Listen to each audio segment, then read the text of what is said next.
নমস্কার বন্ধুরা, এবং আপনাদের সকলকে আরও একবার স্বাগত। আশা করছি আপনারা সকলেই ভালো আছেন। দীর্ঘ 1 বছরের শিক্ষার পর অবশেষে পুজোর ছুটির পালা। আর পুজোর ছুটিতে আমরা যাচ্ছি গোয়া, বাগডোগরা এয়ারপোর্টে এই মুহূর্তে আমরা রয়েছি। যদিও আর্যিকর কাণ্ডের জন্য আমাদের সকলের মন ভারাক্রান্ত, কিন্তু কী করা যাবে, দীর্ঘদিন আগে সব কিছু বুক করা ছিল, ফলে ক্যান্সেল করা যায়নি। তো যাই হোক, আমরা এখন চেক ইন করলাম বাগডোগরা এয়ারপোর্টে। দেখুন, সবার বোর্ডিং করে সবার কাছে রয়েছে। এখান থেকে হায়দ্রাবাদে 3 ঘন্টার লে ওভার, তারপর হায়দ্রাবাদ থেকে গোয়ায় পৌঁছাবো। আমরা ঝালসা যাই, এই মুহূর্তে আপডেট পাবেন এই পেজে, সকলে সঙ্গে থাকুন। ভোর 5:30টায় রায়গঞ্জ থেকে রওনা দিয়ে মাঝে ইসলামপুরের বাইপাসে বেঙ্গলি ধাবাতে 30 মিনিটের একটা ব্রেকফাস্ট ব্রেক নিয়ে 9টার মধ্যে আমরা বাগডোগরা এয়ারপোর্টে পৌঁছে যাই। রায়গঞ্জ থেকে এয়ারপোর্ট পর্যন্ত একটা সুইফট ডিজায়ার এসি গাড়ির ভাড়া আমাদের নিয়েছিল 2800 টাকা। এয়ারপোর্টে পৌঁছে প্রথমেই স্ক্যানারে লাগেজ স্ক্যান করি, তারপর চেক ইন কাউন্টারে গিয়ে চেক ইন কমপ্লিট করি এবং কাউন্টারে লাগেজগুলো জমা দিয়ে দিই। এবার গ্রাউন্ড ফ্লোর থেকে চলে এলাম ফার্স্ট ফ্লোরে। এখানে পরপর 3-4টি খাবারের দোকান, বিশেষ করে স্ন্যাক্স জাতীয় খাবারের দোকান রয়েছে। ঘড়ির কাঁটায় এখন সকাল 10টা এবং আমাদের ফ্লাইট সকাল 11টা 10 মিনিটে। প্রায় আধা ঘন্টা অপেক্ষার পর বাগডোগরা এয়ারপোর্টের গেট নাম্বার 3 দিয়ে বাগডোগরা হায়দ্রাবাদ ফ্লাইটের বোর্ডিং শুরু হলো। বন্ধুরা, অবশেষে আমরা এখন ফ্লাইটের মধ্যে। আমরা 3 জন এবং 3 জনের পাশাপাশি সিট পড়েছে। মেয়ে অলরেডি উইন্ডো সিট দখল করে নিয়েছে।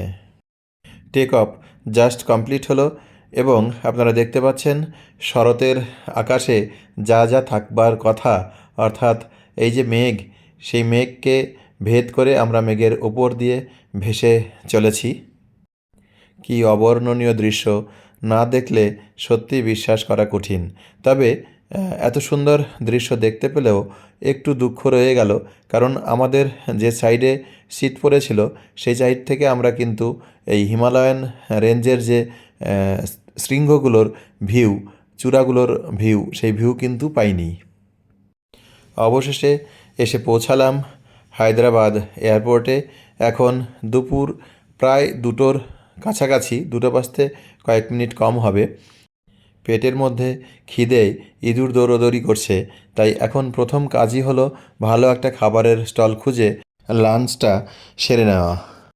হায়দ্রাবাদে আসবো আর বিরিয়ানি খাবো না, সেটা তো হতে পারে না। তাই অনেক খোঁজাখুঁজির পর একটা পেয়ে গেলাম জবরদস্ত বিরিয়ানি কাউন্টার। এখান থেকে নিয়ে নিলাম 2টো চিকেন বিরিয়ানি। তবে বন্ধুদের কাছে অনুরোধ করব, এই বিরিয়ানির দাম শুনে কিন্তু কেউ লজ্জা দেবেন না, দামটা বলতে পারবো না। তবে বিরিয়ানির কোয়ালিটি কিন্তু ভীষণই সুন্দর ছিল। সাথে রায়তা ছিল এবং নারকেল দিয়ে তৈরি একটা চাটনি টাইপের কিছু একটা ছিল। জাস্ট আমরা লাঞ্চ সারলাম। লাঞ্চ সেরে এদিক ওদিক ঘোরাঘুরি করতে করতে এখানে খুব সুন্দর একটা ডেজার্টের শপ পেয়েছি, যার নাম হচ্ছে গৌরমেট বাকলাভা।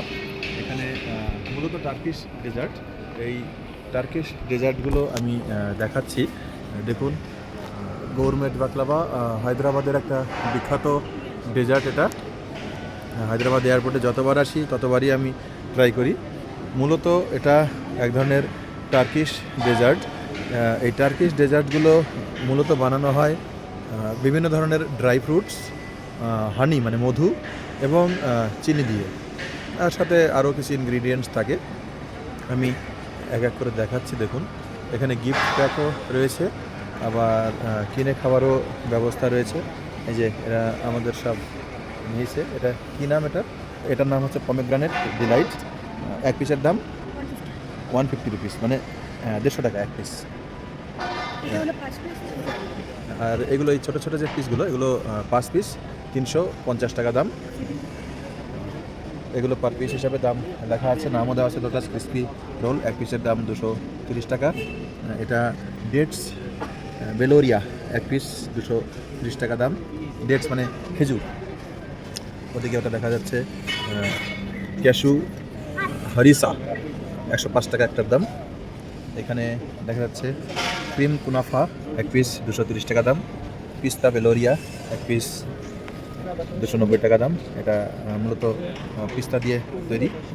ক্যাশু পিস্তা বাকলাভা ওদিকে দেখা যাচ্ছে 1 পিস 375 টাকা দাম। এটা একটা গিফট বক্স, মানে বিভিন্ন ধরনের বাকলাভা দিয়ে এটা একটা গিফট বক্স বানানো হয়েছে। এটা ইউনানি 1 পিস 230 টাকা। ড্রাই ফ্রুট বরবাদ 1 পিস 230 টাকা। এটা স্পেশাল পিস্তা বাকলাভা 1 পিস 340 টাকা। ওগুলো ছোটো ছোটো, ওগুলো বেশিরভাগই 5 পিসের কম্বো। তবে খেতে খেতে কেমন লাগছে এরাই বলুক, এরা খাচ্ছে। খেতে নাকি খুব সুন্দর টেস্ট। এরা নিয়েছে একটা। পেট পুজো সেরে এবার হায়দ্রাবাদ এয়ারপোর্টের 4 নম্বর গেটের উদ্দেশ্যে যাবার পালা। কারণ এই গেট দিয়েই আমাদের হায়দ্রাবাদ থেকে গোয়ার যে ফ্লাইট রয়েছে সেই ফ্লাইটে বোর্ডিং করতে হবে। আমরাও বোর্ডিং গেটের দিকে এগিয়ে যাচ্ছি। অবশেষে ফ্লাইটের ভেতরে নির্দিষ্ট সিটে আমরা বসে পড়লাম। হায়দ্রাবাদ থেকে গোয়ার ডাবল এম এয়ারপোর্টের ডিস্টেন্স 1 ঘন্টা 30 মিনিটের হলেও আমার পূর্বতন অভিজ্ঞতা বলছে যে 1 ঘন্টার মধ্যেই আমরা পৌঁছে যাব। পাইলট এই মুহূর্তে ঘোষণা করলেন যে গোয়ার আকাশে প্রচণ্ড বজ্রবিদ্যুৎ সহ ঝড় বৃষ্টি হচ্ছে এবং সঙ্গে সঙ্গে আমরা বাইরে জানলা দিয়ে তাকিয়ে দেখি যে বাইরে যথেষ্ট ঘন কালো মেঘ হয়ে রয়েছে। আর আমরা এই মুহূর্তে পাইলটের ঘোষণা অনুযায়ী গোয়া থেকে মাত্র 20-25 মিনিটের দূরত্বে রয়েছি। বাইরে বীভৎস ঘন কালো মেঘ করে আছে। পাইলট এই মুহূর্তে আবারও ঘোষণা করলেন যে নিচের দৃশ্যমানতা না থাকায় এটিসি থেকে সিগন্যাল পাওয়া যাচ্ছে না ল্যান্ডিংয়ের, তাই এখন গোয়ার আকাশে চক্কর কাটতে হবে এবং আমরা প্রায় 20 মিনিট ধরে কিন্তু গোয়ার আকাশে চক্কর কেটেই চলেছি।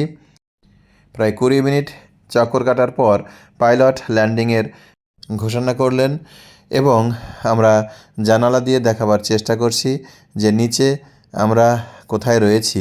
সামনে দেখুন একটা আইল্যান্ডের মতো রয়েছে। আমাদের প্লেনটা রয়েছে এখনও সমুদ্রের, মানে সি বিচের ওপরে। সি বিচ বললে ভালো ভুল হবে, এক কথায় সমুদ্রের উপকূলের উপরে। খুব শীঘ্রই আমাদের ফ্লাইট গোয়ার মাটি স্পর্শ করতে চলেছে এবং আমরাও গোয়া এয়ারপোর্টে প্রবেশ করতে চলেছি। সমুদ্রের ওপর দিয়ে আমরা প্রায় রানওয়ে স্পর্শ করার প্রাক মুহূর্তে রয়েছি। ফাইনালি গোয়ার ডাবল এম এয়ারপোর্টে এসে লাগেজের জন্য ওয়েট করছি, কখন লাগেজ কনভেয়ার বেল্টে দেওয়া হয়। সেজন্য আমরা এখানে কনভেয়ার বেল্টের পাশে দাঁড়িয়ে আছি। লাগেজ আসতে শুরু করে দিয়েছে। ফাইনালি আমাদের লাগেজপত্র নিয়ে আমরা এক্সিট গেটের দিকে এগিয়ে যাচ্ছি।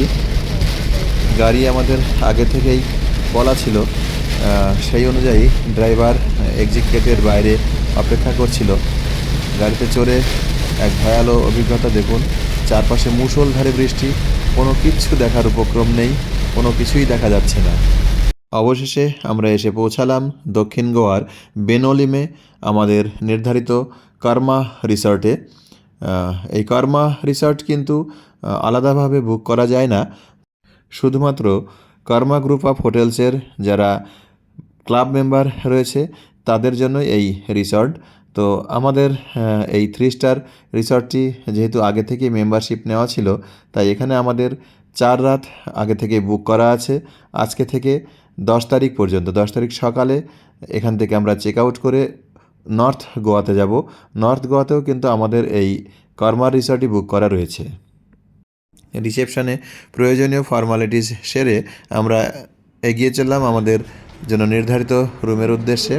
বন্ধুরা, এটা আমাদের নির্দিষ্ট রুম। এটা আসলে একটা 1 BHK অ্যাপার্টমেন্ট, যার এটা হচ্ছে লিভিং রুম। এখানে 3 জন শোবার মতো একটা কিং সাইজের খাট রয়েছে, সাথে একটা আলমারি রয়েছে জামা কাপড় রাখার জন্য। এটা ডাইনিং কাম কিচেন রুম। এখানে বড় একটা গোল ডাইনিং টেবিল রয়েছে, সাথে চেয়ার রয়েছে। এটা সোফা কাম বেড। যেটাকে সোফা এবং বেড দুইভাবেই ব্যবহার করা যায়। এদিকে একটা ব্যালকনি রয়েছে, আমি খুলে ব্যালকনিটা দেখাবার চেষ্টা করছি। এটা ফ্রন্ট ব্যালকনির ভিউ। ব্যালকনিতে বসার জন্য চেয়ার রাখা আছে এবং ব্যালকনি থেকে পুরো রিসর্টটা কিন্তু এটা একটা দেখা যায়। Modular kitchen. আমাদের যেহেতু এখানে পৌঁছতে ফ্রিজ সন্ধ্যা হয়ে রয়েছে, গিয়েছে, একটা বড়সড় ফ্রিজ। আর বৃষ্টির জন্য আর এটা লোডশেডিং পাশেই চলছিল। কিচেন, মডুলার কিচেন রয়েছে এবং এই যে র্যাকগুলো দেখতে পাচ্ছেন, ড্রয়ারগুলো দেখতে পাচ্ছেন, সেই ড্রয়ারগুলোতে কিন্তু ডাস্টবিন থেকে শুরু করে রান্নার যাবতীয় বাসনপত্র সব কিছু রয়েছে। সাথে রয়েছে একটা ইন্ডাকশান ওভেন এবং কফি মেকার। এটা ওয়াশরুম, যেখানে ওয়াশ বেসিন থেকে শুরু করে পরিষ্কার পরিচ্ছন্ন একটা আয়না, গিজার, কোমোড, ওয়েস্টার্ন স্টাইলের কোমোড এবং শাওয়ার রুম, টাওয়েল সব কিছু রয়েছে। এই রিসর্টের উপরে পূর্ণাঙ্গ একটা এপিসোড আমি খুব শীঘ্রই অন্য একটা ভিডিওতে নিয়ে আসব। আজকের মতো আমরা এখানেই শেষ করছি।